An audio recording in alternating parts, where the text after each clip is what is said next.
Este é o Cidade de Fato, um podcast para ouvir as vozes da cidade, um espaço de diálogo. Realizamos entrevistas com especialistas sobre temas relevantes para a cidade. Cidade de Fato, a opção radiofônica que pretende manter a conexão com você, ouvinte, trazendo informações de qualidade.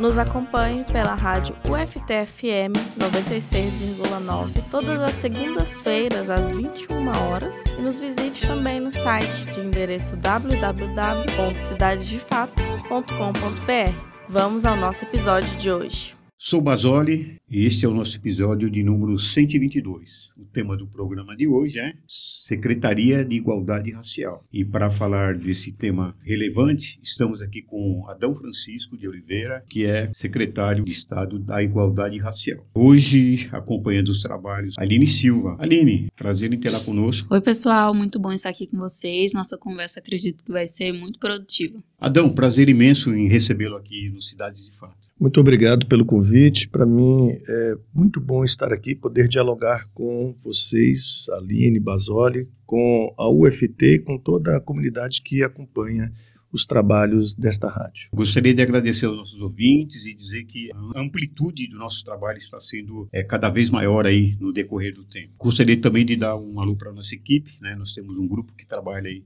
nos bastidores. Nosso convidado de hoje é professor Adão Francisco de Oliveira, graduado em História, mestre em Sociologia, doutor e pós-doutor em Geografia e Planejamento Urbano e Regional. Professor da Universidade Federal do Tocantins, né, colega nosso aqui da universidade, onde coordena o Observatório de Políticas Territoriais e Educacionais. No Tocantins já ocupou os cargos de secretário estadual de Educação, Juventude e Esporte e atualmente, né, secretário de Estado da Igualdade Racial. Eu diria o seguinte, a desigualdade racial no Brasil é histórica e resulta em exclusão social, limitação de oportunidades e perpetuação do racismo. Em relação ao tema, não encontramos avanços significativos, especialmente na atualidade passamos a registrar o racismo ambiental. A desigualdade resulta em impactos negativos a essas comunidades. Pensar na promoção da igualdade racial por meio de políticas públicas afirmativas que combatam o racismo estrutural e promovam a inclusão social é essencial. E no Tocantins, a recém-criada Secretaria de Estado de Igualdade Racial se propõe a proteger os povos e comunidades tradicionais e grupos étnicos atingidos pela discriminação racial. E a finalidade dessa secretaria é executar políticas destinadas à promoção de igualdade racial. Adão, eu sei que é algo bem recente, nós gostaríamos de ouvir, né, como que você vai encarar esse desafio, nos passe uma ideia, né, de projeção, de perspectivas aí do que vai acontecer de agora para frente. É muito bom receber o desafio de estruturar a Secretaria da Igualdade Racial no estado do Tocantins. Eu fico feliz porque eu gosto de desafios bons e o governador Wanderlei Barbosa me deu este desafio que eu julgo ser muito bom. Muito bom porque, como você já disse, nós temos uma demanda reprimida de, no mínimo, 500 anos. São 5 séculos aguardando que nós tivéssemos, de fato, a oportunidade de desenvolver políticas públicas que voltassem o seu olhar para essa população que, desde o processo de colonização do nosso país, foi confinada a um contexto social de marginalização, segregação, confinamento, exclusão e submetida a toda sorte de violência física e simbólica. Portanto, no imaginário coletivo, à medida em que se foi construindo o sentido de Brasil, a sua nacionalidade, né, as características do país, esta população tendencialmente foi ficando cada vez mais reprimida neste contexto, né, de marginalização, segregação, confinamento, exclusão. É óbvio que nós teríamos constituído aqui um quadro absolutamente desfavorável para a expressão da vida, para a condição da humanidade da população brasileira que é negra e que, por sinal, é o maior volume, né, o maior contingente de nossa população. Então, nesse sentido, criar aqui no estado do Tocantins a Secretaria da Igualdade Racial é estar exatamente na linha de frente do combate ao racismo especialmente o racismo estrutural e da promoção da igualdade racial.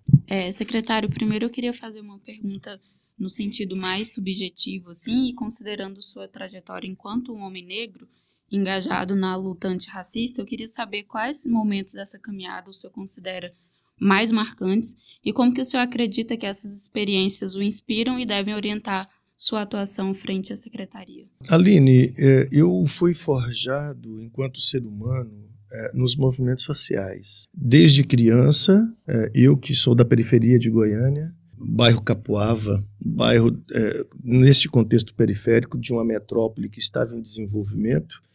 O Capuava, quando eu nasci, eu sou nascido, em que pese não ter nascido de fato no bairro Capuava, fui criado no bairro Capuava. Não nasci lá porque eu nasci numa maternidade, em algum bairro próximo. Mas fui criado, eu e meus irmãos, no bairro Capuava. Era o último bairro da cidade de Goiânia naquela época, naquele rumo da cidade, naquele sentido da cidade, que é a região Mendanha, abrindo as portas para a região noroeste. E por ser o último bairro, então toda a sorte de violência acontecia ali, naquela condição periférica. Eu tive a grande sorte de ter participado, ter sido formado numa creche existente naquele bairro, da Igreja Católica, conduzida por missionários da cidade de Modena, da Diocese de Modena, da Itália, e esses missionários tinham uma forte vinculação com a teologia da libertação. Quando eu tinha algo próximo de 7 anos de idade, uma ocupação, a primeira ocupação organizada e coletiva da cidade de Goiânia aconteceu ali na vizinhança do bairro Capuava, foi o Jardim Nova Esperança. Essa ocupação se constituiria no Jardim Nova Esperança.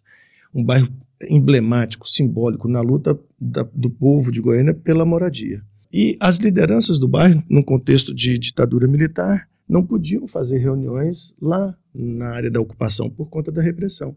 Então, vinham fazer justamente na creche onde eu estudava.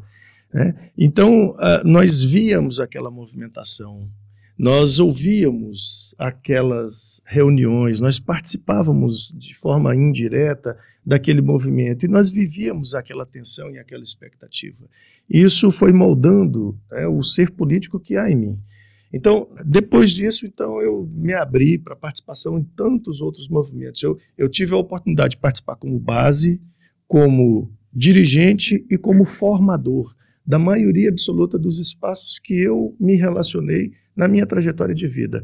Então, eu poderia citar aqui a PJMP, que é a Pastoral da Juventude no Meio Popular, eu poderia citar o Movimento Comunitário em Goiânia, a UJS, União da Juventude Socialista, por onde passei, tenho um grande orgulho de dizer isso, a Arquidiocese de Goiânia no campo da formação política, daquela arquidiocese, o MST na condição de assessor, e os vários sindicatos, especialmente o Sindicato dos Trabalhadores em Educação do Estado de Goiás, o Sintego, onde também eu fui base, dirigente e formador. Então, para poder citar alguns, sou orgulhoso dessa trajetória, e é óbvio, enquanto homem negro, pude fazer essa militância associada com o tempo da minha formação acadêmica. Basoli fez uma leitura breve aqui de meu currículo, e a associação dessas duas coisas me permitiu ter uma compreensão muito clara do que é ser uma pessoa negra que busca galgar espaços de representação numa sociedade que reprime a negritude. Foram várias as ocasiões em que eu fui constrangido por conta de ser um homem negro pobre que estava buscando ocupar espaços. Então, ter a oportunidade de conduzir políticas públicas a partir desta secretaria recém-criada, nós estamos na vanguarda do Brasil. Esta é a 8ª secretaria deste tema que é criada no país. Por absoluta lógica, consistência histórica, foi o primeiro governador negro do estado do Tocantins quem criou a Secretaria da Igualdade Racial. Acho que isso tem um peso muito importante, marcante, a gente precisa destacar. O Ministério da Igualdade Racial, vamos discutir agora, no dia 12 e 13 de dezembro, metas e indicadores para ODS 18, Objetivos de Desenvolvimento Sustentável. Eu tive a felicidade de ser convidado para essa discussão, dia 12 e 13 de dezembro, por conta da minha especialidade em Agenda 2030, né, dos Objetivos de Desenvolvimento Sustentável. Então, veja bem, nós temos agora, então, um novo elemento aí para trazer para um debate e para fortalecer, inclusive, algumas questões relacionadas, principalmente às questões das metas que deverão ser implantadas até 2030. A gente sabe que está bem próximo, né? Então, a Secretaria já pensa em alguma coisa no sentido de se apropriar, né, desse novo ferramental, né, para buscar alternativas, né, de implantar aqui nos Tocantins este objetivo 18? Pensamos. É importante destacar o seguinte, neste momento em especial, nós estamos já há 2 anos, finalizando o 2º ano deste governo, portanto vamos para a segunda metade dele, né? Nós teremos um tempo relativamente curto para poder mostrar a que veio esta secretaria. Metade do governo, 2 anos, não é um tempo muito significativo, né? Então, nesse sentido, nós precisamos, de fato, garantir que ela esteja estruturada para encarar os seus maiores desafios. O que a gente enxerga agora de horizontes e possibilidades? Nós queremos desenvolver 3 frentes de atuação na perspectiva de sua estruturação. Eu vou chegar na sua resposta.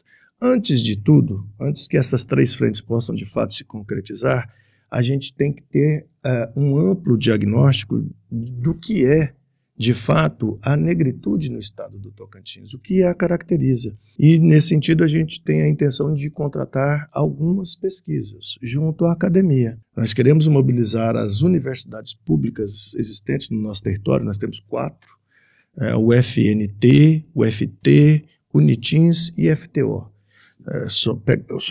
Pegar essas expertises, todas elas têm núcleos e grupos de pesquisas e estudos que lidam com essa questão, né, da negritude. Então, acionar esses núcleos, né, de estudos e de pesquisas é muito importante para que a gente tenha um resultado preciso, científico, da caracterização do perfil do negro no nosso estado.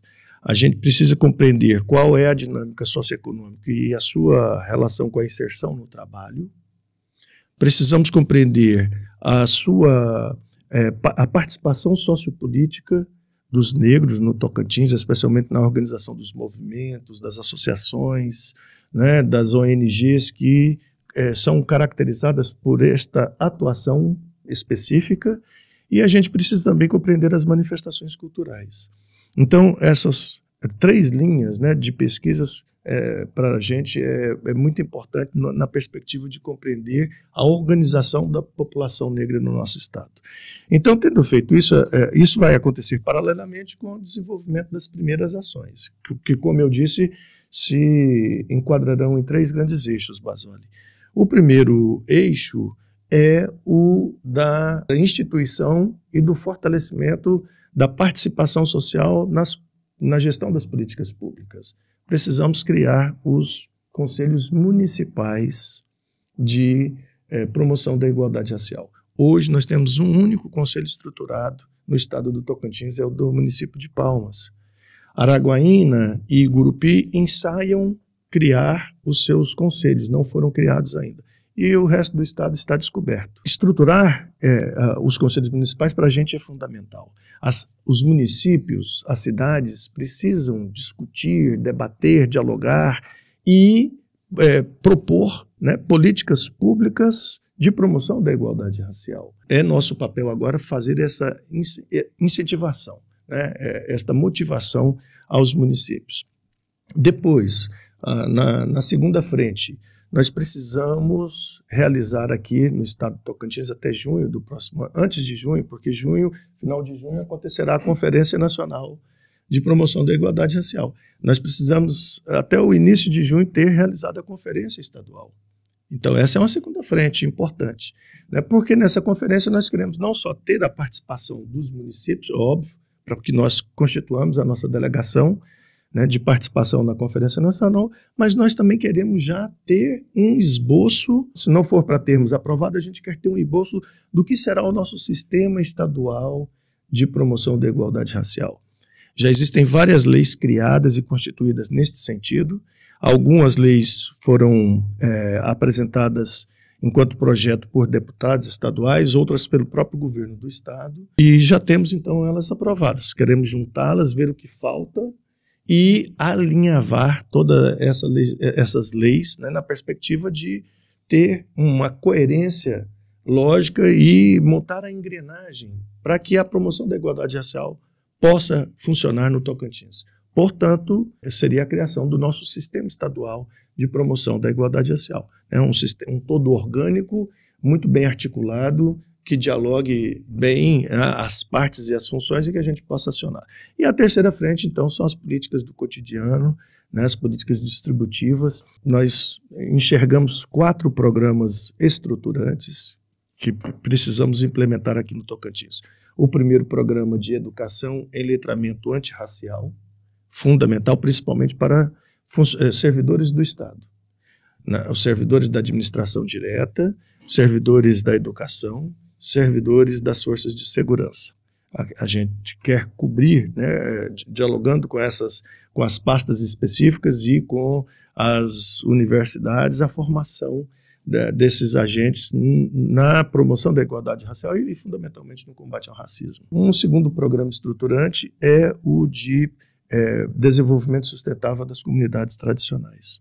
Aqui várias ações, né, se reproduziriam, como, por exemplo, as rotas do turismo de base comunitário, o seu fortalecimento, né, a sua incentivação, a regularização fundiária das comunidades quilombolas, muito importante que a gente garanta esse processo. Estamos vendo agora a Ilha de São Vicente, 44 certificadas, 1 em certificação ainda agora em 2024. Então, ao final do ano, nós teremos 45 comunidades certificadas. Ilha de São Vicente, em Araguatins, é a primeira comunidade quilombola com certificação do seu território. Está tendo vários conflitos. A semana passada, exatamente a Semana da Consciência Negra, fomos aí surpreendidos por várias manifestações de denúncia da violência que aquela comunidade está sofrendo por parte de população local que resiste em não deixar o território demarcado pelo INCRA. Precisamos dialogar sobre isso e envolver, obviamente, o Estado na proteção do direito, na garantia do direito. Então, aqui, a título de ilustração nesse segundo programa. Um terceiro programa, a gente julga fundamental, é o da premiação. Este é muito interessante, porque ele é muito educativo. Premiação de iniciativas de combate ao racismo. Para escolas estaduais, municipais, privadas, para prefeituras, para órgãos públicos das 3 esferas, para empresas e para organizações da sociedade civil. A ideia é lançar um edital que possa premiar de acordo com as características de cada órgão, entidade aqui participante. É óbvio, quando você premia e destaca a iniciativa, você está ali fazendo um processo educativo, porque você está dando exemplo do que deve ser feito de fato no combate ao racismo, garantindo o seu reverso, que é a promoção da igualdade racial. Então, julgamos que esta experiência vai ser muito interessante. E, por fim, o 4º programa estruturante é o de evidenciação e valorização da cultura negra. Uma ação aqui que se destaca é o dos festivais regionais da cultura negra. Então, todas as manifestações, Basoli, tudo aquilo que a negritude naquela região do Estado quiser evidenciar, puder evidenciar, é fundamental. A ideia é que a gente, de fato, tenha a possibilidade de trabalhar com a patrimonialização da cultura material e imaterial de manifestação negra. Congada, súcia, a capoeira, Angola regional, enfim, o hip-hop, com as suas peças componentes, a cultura negra em destaque e em evidência.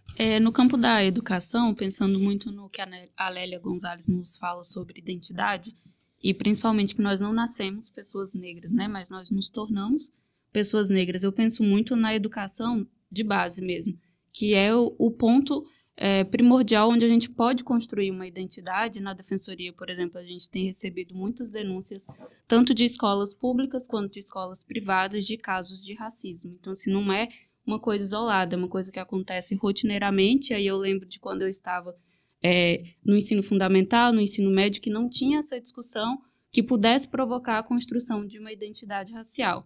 E pensando aqui no contexto tocantinense, a minha dúvida é como que a Secretaria pensa em, por exemplo, na implementação da 10.639 e como que essa construção da identidade pode chegar lá para as crianças e se refletir em todos esses projetos que são estruturantes, né? Mas pensando principalmente na construção dessa identidade que a gente busca, que a Secretaria, como o senhor bem mencionou, busca valorizar. Antes de tudo, a minha preocupação é como construir e deixar solidificada essa identidade enquanto pessoa negra.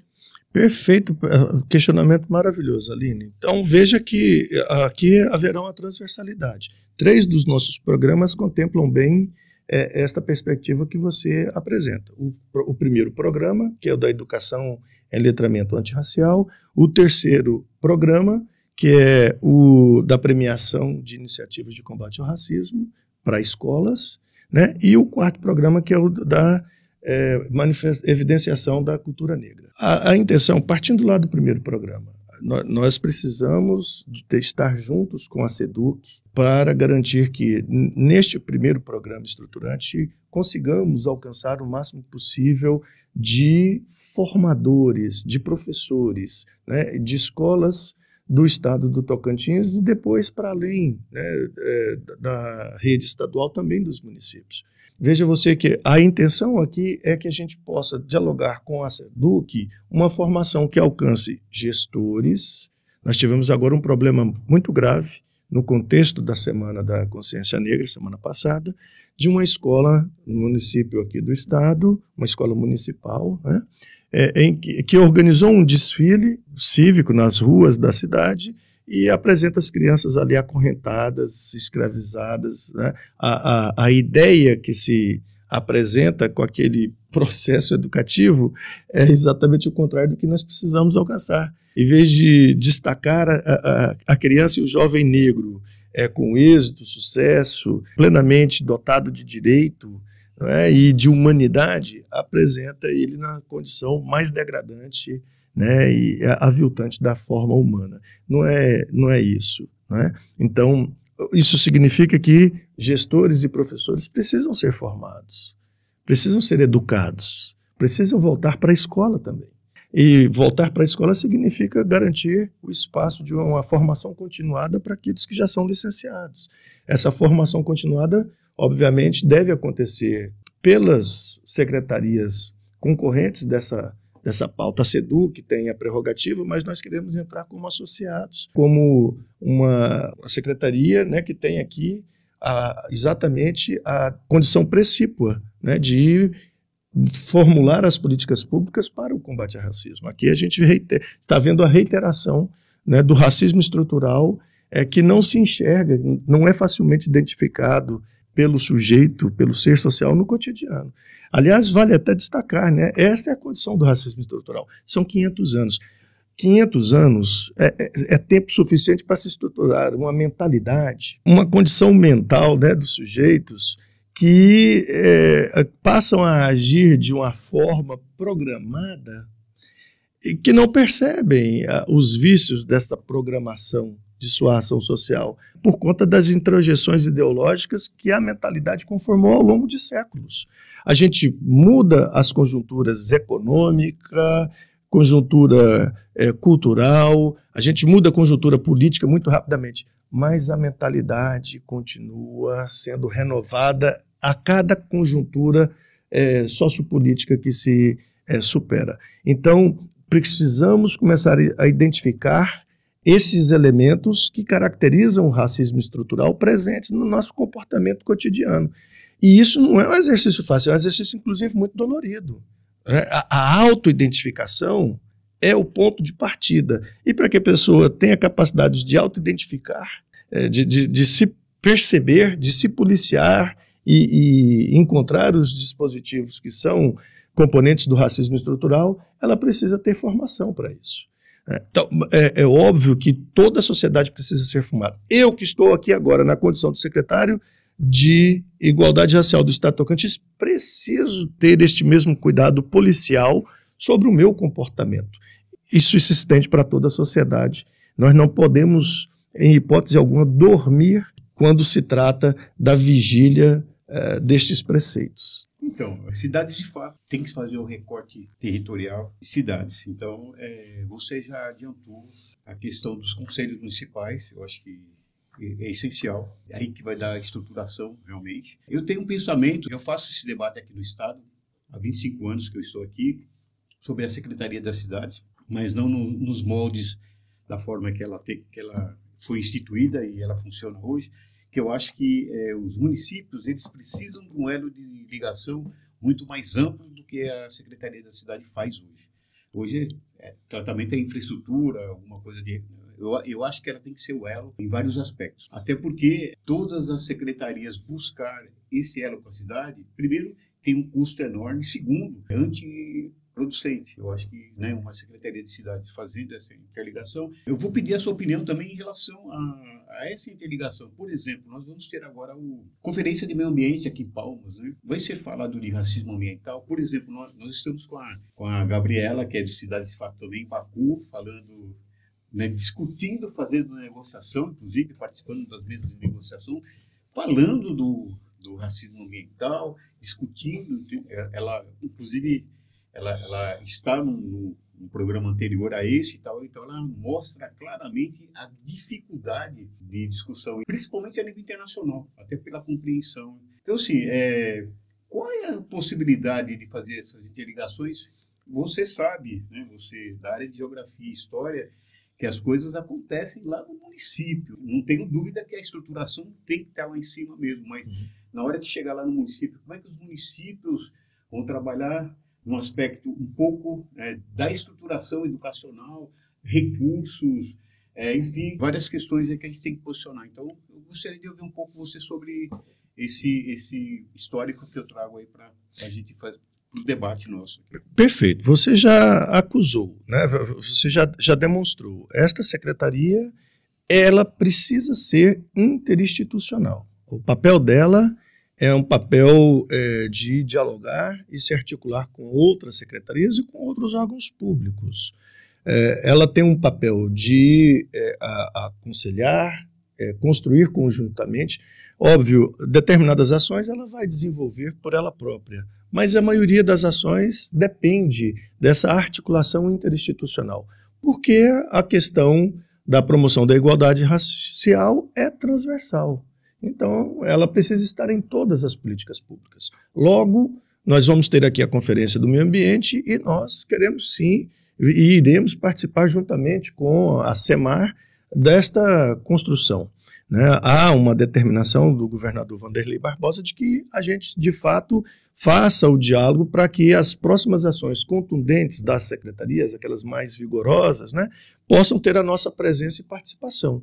Então, do meio ambiente, nós já temos esta programação, a gente certamente estará junto para poder realizar. Com relação à base territorial da experiência da cidadania, que é o município, nós temos a preocupação de criar, de estimular, que os municípios criem os conselhos municipais de promoção da igualdade racial justamente com essa finalidade, com esse propósito.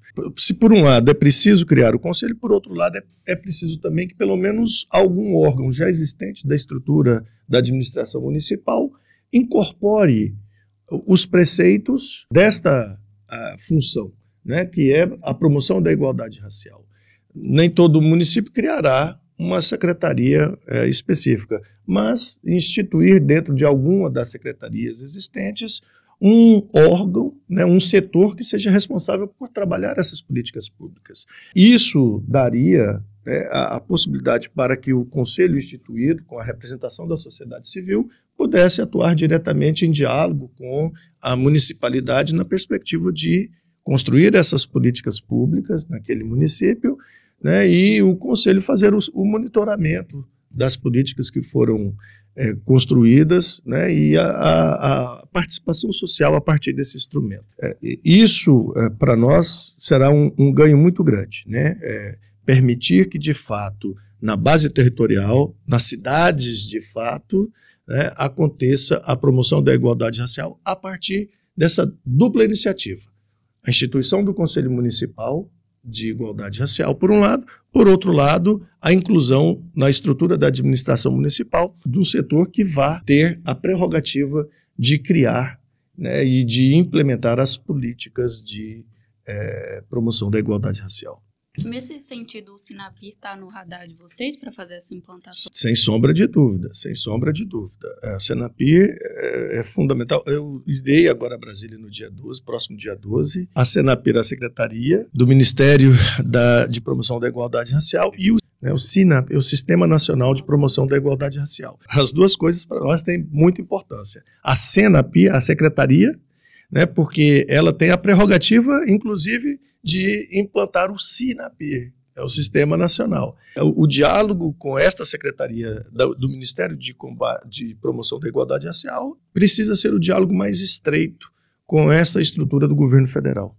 Só mais uma dúvida, assim, o senhor até mencionou sobre a necessidade de ser interinstitucional, né? Considerando que a demanda racial é um projeto de tanto tempo, que demanda, obviamente, para o enfrentamento ações de igual complexidade. Eu queria saber como que vai ser na questão das demandas quilombolas, por exemplo, de todas as comunidades tradicionais.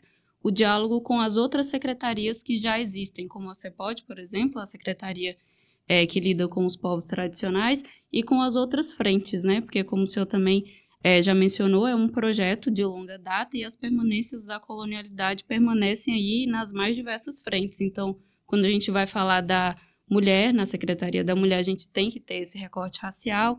Esse marcador racial perpassa várias outras secretarias e outras instituições também. Aí a minha dúvida é nesse sentido, como que fica essa articulação para a secretaria que o senhor agora está à frente? Aline, antes de eu chegar aqui, eu estava exatamente conversando com o secretário Deusiano, que é da Secretaria de Cidadania e Justiça. Estávamos falando sobre a comunidade quilombola da Ilha de São Vicente. Então veja você que na nossa conversa era exatamente um alinhamento para que mais tarde a gente possa sentar e inclusive a ideia é convidar também a CEPOT, a Secretaria Estadual dos Povos Originários e Tradicionais, que também tem prerrogativa, né, associada a esta pauta específica que são os quilombolas, para discutirmos a realidade daquela comunidade. Como nós dissemos ainda há pouco aqui, na semana passada nos chegaram várias denúncias de violências, agressões, ameaças à comunidade da Ilha de São Vicente, comunidade quilombola, porque ela recebeu a titulação do território, né? E isso então causou uma reação, de certo modo violenta, de parte da comunidade, da sociedade de Araguatins, que hoje ocupa porções territoriais ali da Ilha de São Vicente.